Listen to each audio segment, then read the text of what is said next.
Je vous raconte une petite histoire. Comme tous les jours, je vais prendre mon petit café sur la place de l'église. Il n'y a pas beaucoup de place, alors je me mets pas trop loin d'une personne, mais j'ai pas le choix, il n'y a pas d'autre place. Au bout d'un moment, un gars arrive et s'assoit à côté d'elle. J'entends des bribes de voix, c'est pas top, j'entends que ça s'engueule, j'entends que ça se heurte, j'entends que ça s'entrechoque, jusqu'à ce que la femme pleure et dise mais tu comprends rien, moi je suis enceinte et blablabla, j'entends pas tout.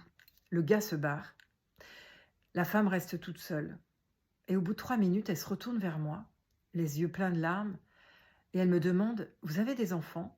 Et nous voilà partis à parler. Donc je lui raconte: «Oui, j'ai 3 filles, 3 grandes filles» et on commence à parler. Elle est en colère, elle injurie son mec, il comprend rien, il m'aide pas, il fait pas ci, il fait pas ça, c'est difficile d'être maman, c'est difficile, c'est ma deuxième fille, ça me renvoie plein de trucs, j'ai déjà vécu ça, avec le papa de la première et ça recommence et tout. Et elle veut me prendre à partie que les mecs sont,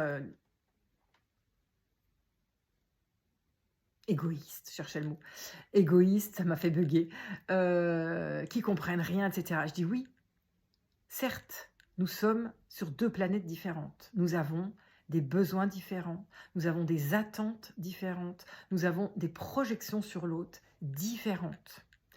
À quel endroit de vous ne prenez-vous pas encore assez soin de vous? À quel endroit de vous ne vous écoutez-vous pas assez dans ce qui est juste et bon pour vous?» Et elle dit: «Oui, mais, oui, mais, oui, mais». Je dis: «Pa pa pa pa pa pa. Vous savez, on est toujours seul dans les situations. Ça parle toujours de nous. Qu'est-ce qui fait qu'aujourd'hui, cette situation, elle revient encore comme si vous aviez remis un ticket dans la machine pour revisiter et revivre cette expérience de la même façon que la première? Vous savez, on peut rester victime toute sa vie. À un moment donné, on peut choisir, ça s'arrête avec moi, si je le décide. Je sens que vous êtes très en colère contre votre mari ou votre conjoint, mais je sens qu'il y a autre chose derrière.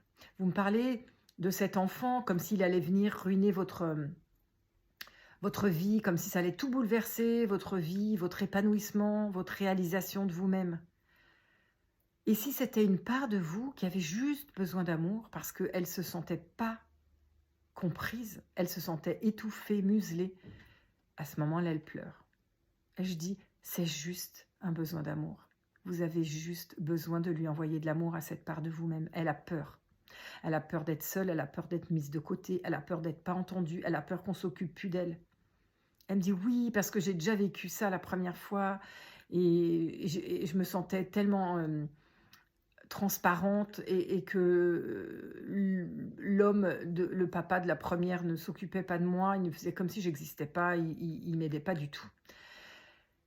Je lui dis: «Vous voyez, c'est vraiment une invitation à vous remettre au centre et à sentir vous, qu'est-ce qui est bon pour vous, de quoi vous avez besoin et à quel endroit vous ne vous donnez pas cette attention-là». Et on peut toujours aller prendre des causes extérieures. On peut toujours prendre la cause du mari, la cause des enfants, la cause de la société, la cause de l'école, la cause de blablabla. Mais soit avec soi-même, déjà reconnecter à ce qu'on n'est pas capable de se faire pour soi-même et que du coup on va l'attendre de l'extérieur et que forcément on va être déçu parce que l'autre il peut pas nous apporter ça. Et d'abord il comprend pas forcément si on ne l'explique pas. Il n'a pas les mêmes codes, il n'a pas les mêmes fonctionnements, il n'a pas les mêmes besoins aux mêmes endroits.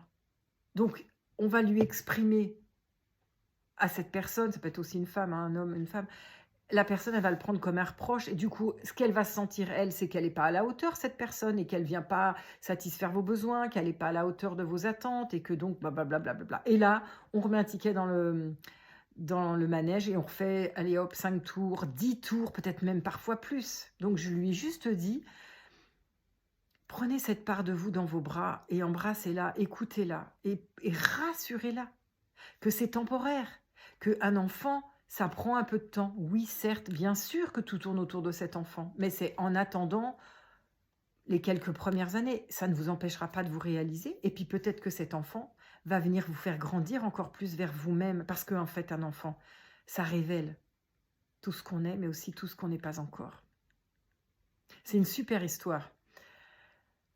Après, elle m'a dit: «Mais vous êtes thérapeute?» Enfin, très vite, elle m'a dit: «Mais vous êtes thérapeute?» Bah, je dis: «Oui, c'est un peu mon métier». Elle m'a dit: «Ah, mais je suis désolée, je voulais pas prendre votre pause, prenez votre pause tranquille». Mais en fait, non, on avait discuté, c'était chouette. Du coup, j'ai raconté, bah, ma vie et puis que mes filles, elles m'avaient tellement appris justement par rapport à ça. Moi qui étais en pleine carrière et qui avait, bah, qui était tellement brinque-ballée entre les 2, entre, bah, je veux faire mes concerts, je veux faire mes auditions, je veux réussir ma vie, mais en même temps, je veux être maman et en même temps, je suis pas tellement maman avec moi-même. Donc du coup, bah, voilà, c'est cet équilibre. Reconnaître ce qui est juste pour moi, mais au bon endroit. Aller chercher le frisson, la saveur de la vie, de ce qui est juste pour moi.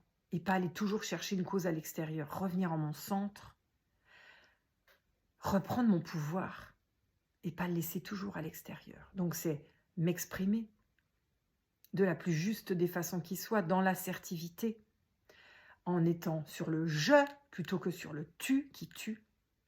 Et puis ressentir moi dans mon corps quelle partie ça vient toucher, ce qui me fait peur, là où il y a de la douleur, pour pas remettre un ticket dans le manège et refaire encore 3, 5, 10 tours, 15 tours. Parce que tant que j'ai pas résolu ça, ça continuera.